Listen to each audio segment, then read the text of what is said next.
ಶಂತನು ಅವರು ಆದಾಯ ತೆರಿಗೆ ವಿನಾಯಿತಿ ಸಂಬಂಧದ ದಾಖಲೆಗಳನ್ನು ಸಲ್ಲಿಸುವ ಬಗ್ಗೆ HR ಕಳಿಸಿರುವ ಇಮೇಲ್ ಅನ್ನು ನೋಡ್ತಾ ಇದ್ರು.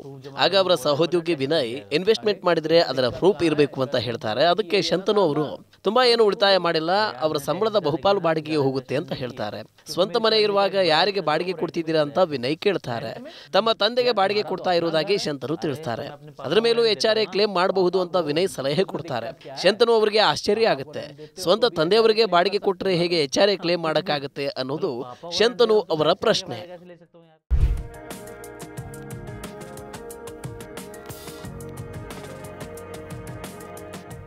ಹಣಕಾಸು ವರ್ಷ 2023-24ಕ್ಕೆ ಸಂಬಂಧಿಸಿದಂತೆ ನಿಮ್ಮ ಉಳಿತಾಯಗಳನ್ನು ಲೆಕ್ಕ ಹಾಕಿ ತೆರಿಗೆ ಉಳಿಸೋ ಸಮಯ ಇದು.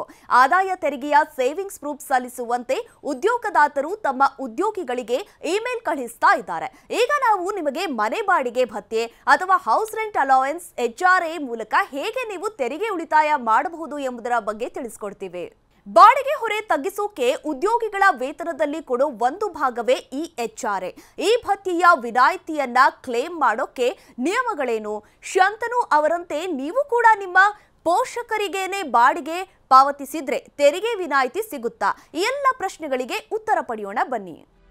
ಬಾಡಿಗೆ ಮನೆಯಲ್ಲಿ ವಾಸ ಮಾಡೋ ಉದ್ಯೋಗಿಗಳು ಆದಾಯ ತೆರಿಗೆ ಕಾಯ್ದೆಯ ಸೆಕ್ಷನ್ 10(13)A ಅಡಿಯಲ್ಲಿ ಮನೆ ಬಾಡಿಗೆ ಭತ್ಯೆ ಅಂದರೆ HRA ಕ್ಲೇಮ್ ಮಾಡಬಹುದು.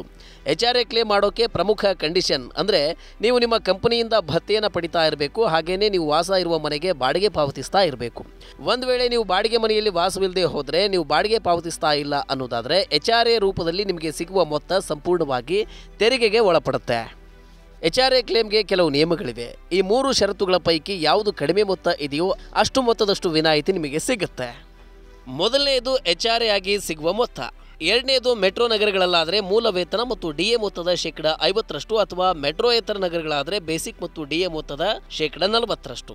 ಇನ್ನು ಮೂರನೆಯದು ವಾರ್ಷಿಕ ಬಾಡಿಗೆ ಪಾವತಿ ಮೊತ್ತದ 10% ವಾರ್ಷಿಕ ಮೂಲ ವೇತನ ಮತ್ತು DA ಮೊತ್ತದಿಂದ ಕಡಿತ ಮಾಡಿದರೆ ಸಿಗುವ ಮೊತ್ತ. ಈ ಮೂರರಲ್ಲಿ ಯಾವುದು ಕಡಿಮೆಯೋ ಅಷ್ಟು ಮೊತ್ತದಷ್ಟು HRA ಎಕ್ಸೆಂಪ್ಷನ್ ನಿಮಗೆ ಸಿಗುತ್ತೆ. HRA ಇಂದ ಶಂತನು ಅವರಲ್ಲಿ ಎಷ್ಟು ತೆರಿಗೆ ಲಾಭ ಸಿಗುತ್ತೆ ಅನ್ನೋದನ್ನ ಉದಾಹರಣೆ ಮೂಲಕ ಅರ್ಥ ಮಾಡಿಕೊಳ್ಳೋಣ. ದೆಹಲಿಯಲ್ಲಿ ವಾಸ ಮಾಡುವ ಶಂತನು ಅವ್ರಿಗೆ ತಿಂಗಳಿಗೆ 15,000 ರೂಪಾಯಿ ಬಾಡಿಗೆ ಪಾವತಿಸ್ತಾರೆ. ಅಂದರೆ ವರ್ಷಕ್ಕೆ 1,80,000 ರೂಪಾಯಿ ಆಗುತ್ತೆ. ಅವರ ಬೇಸಿಕ್ ಸ್ಯಾಲರಿ 25,000 ರೂಪಾಯಿ ಮತ್ತು DA 2,000 ರೂಪಾಯಿ. ಅವರಿಗೆ 1 ಲಕ್ಷ ರೂಪಾಯಿ HRA ಆಗಿ ಸಿಗುತ್ತೆ. ಇಲ್ಲಿ ಮೊದಲ ಷರತ್ತು HRA ರೂಪದಲ್ಲಿ ಸಿಗುವ ಮೊತ್ತ 1 ಲಕ್ಷ.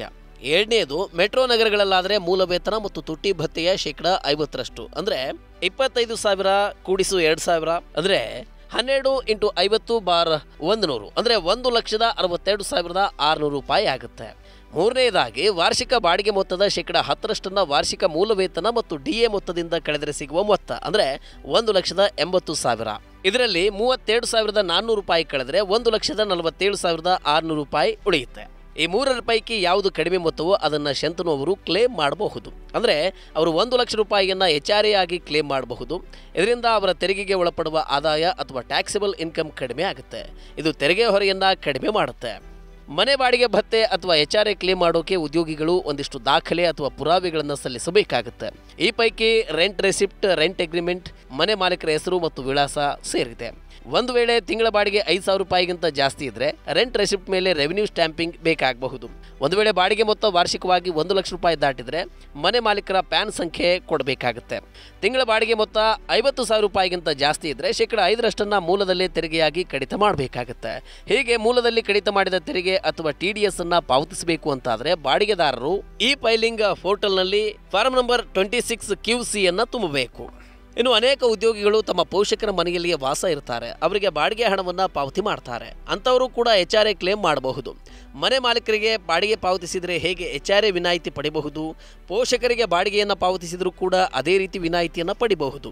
ಪೋಷಕರು ಅಥವಾ ಸಂಬಂಧಿಕರು ಅಷ್ಟೇ ಏಕೆ, ಪತಿ ಅಥವಾ ಪತ್ನಿಗೆ ಬಾಡಿಗೆಯನ್ನು ಪಾವತಿಸಿದರೂ ಕೂಡ HRA ವಿನಾಯಿತಿಯನ್ನು ಪಡೆಯೋಕೆ ಅರ್ಹರಾಗ್ತೀರಾ.